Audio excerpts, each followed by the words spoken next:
Dan saya selalu bercita-cita pengen jadi hafiz Al-Quran. Harus ada cita-cita dari kita, harus jadi hafiz. Sedikit bicara tentang bab hafal Quran, buat kita yang gak mondok nih. Kalau teman-teman pengen jadi hafiz, targetnya jangan setahun atau 6 bulan hafal. Itu jadi putus asa nanti. Memang motivasinya ada orang yang 3 bulan hafiz, 6 bulan hafiz, setahun hafiz. Tapi kan dia mondok, 24 jam menghafal Quran. Kita kan banyak kesibukan yang lain, yang lebih realistis. Berapa? 6 tahun hafiz. Gimana cara 6 tahun hafiz? Sekarang rata-rata usia kita berapa? Sebutlah rata-rata 20 tahun ya. Ada yang 22, ada yang 19. Rata-rata 20 tahun. Ustadz segitu juga? Ya kurang lebih lah. Rata-rata 20 tahun. Berarti 26 tahun itu cepat banget. Ya udah deh, jangan terlalu 6 tahun, 10 tahun. Kalau kita mau menghafal Quran 10 tahun hafiz, berarti sehari kita cuma perlu menghafal 2 baris. Sehari 2 baris. Dibagi 5 waktu sholat. 2 baris itu alif lam mim dzalikal kitabul la raiba fihi hudal lil muttaqin alladzina yu'minuna bil ghaib. Segitu. Enggak sampai 1 ayat kan? Nah, cara ngafalnya subuh alif lam mim, udah beres. Susahnya di mana coba? Subuh teman alif, zuhur dzalikal kitabul la raiba fihi, asar hudal lil muttaqin, maghrib alladzina yu'minun, isya bil ghaib. Selesai.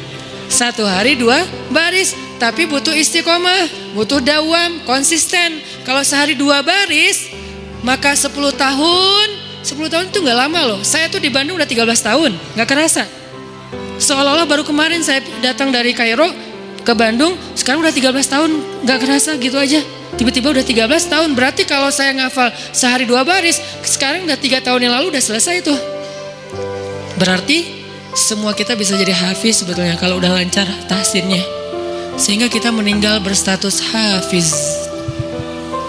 Bukan untuk pamer ke orang, bukan untuk taruh di Instagram bio hafiz Al-Quran. Itu mah bebas lah, terserah niat ya. Saya kan gak mau menjudge kan. Ada orang yang menaruh gitu supaya jadi syiar, ada yang mungkin dia riak. Kalau dia riak dia rugi. Kan ngafal Quran gak gampang. Masa mau dihabisin dengan hanya taruh di bio, rugi banget tuh. Nih kenapa saya sedikit masukin ke bab hafiz. Saya berharap kalau ada yang dengar ceramah ini jadi termotivasi menghafal Quran, saya dapat pahala dari yang menghafal itu. Ternyata targetnya gampang, 2 baris sehari, 10 tahun khatam. 2 baris itu gampang banget. Alif alhamdulillah, zuhur rabbil alamin, asar ar-rahman, maghrib ar-rahim. Segitu doang ngafalnya, gampang banget. Kul, zuhur ya, asar ayyuhal, gitu doang kan. Saking gampangnya. Kapan itu khatamnya Ustadz? Gak tahu, pas sakaratul maut kali.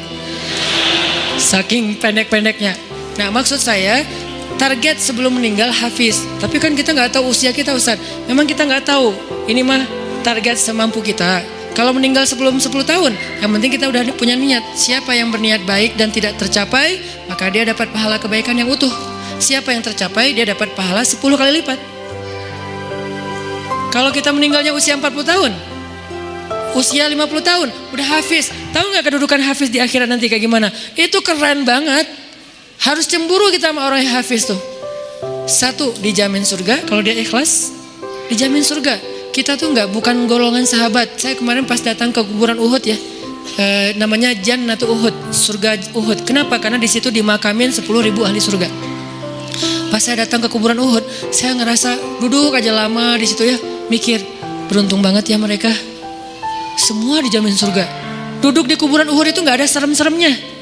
Benar-benar namanya surga Uhud. Karena kayak kita duduk di atas taman surga. Kan datang ke kuburan tuh ada agak-agak serem gimana gitu kan. Ini nggak ada seremnya sama sekali, nyaman, merpatinya banyak, hinggap di atas kuburan-kuburan itu. Dan di atas kuburan itu kita bisa tahu beberapa, ini kuburan Sayyidah Aisyah, ini kuburannya Ibrahim anak Rasulullah, ini kuburannya Imam Malik, ini kuburannya misalnya Fatimah, ini kuburannya Ummu Kulsum, putri-putri Rasulullah. Duduk aja di atas kuburan para sahabat, Beruntung banget ya mereka dijamin surga. Kita nggak dapat kesempatan itu karena nggak sezaman dengan Nabi. Tapi kita punya kesempatan lain. Gimana? Hafiz Al-Quran, dijamin surganya. Dengan syarat ikhlas dan tidak berbuat dosa besar. Dijamin surga. 1. Kedua, bisa bawa 10 orang selain mantan ke surga. Kasihan juga ya mantan ini ya. Makanya jangan jadi mantan. 10 orang. Siapa aja? Ayah, ibu, udah pasti tuh. Makanya saya pengen menghafal Quran biar kalau saya khatam, saya ngerasa di dunia tuh belum sempat berbakti sama ibu dan ayah saya. Keburu meninggal pas tsunami. Nanti saya pengen berbaktinya di akhirat. Berbakti di akhirat, hafal Quran. Sehingga nanti di akhirat saya berharap berhusnuzon ke Allah, bukan sok pede ya.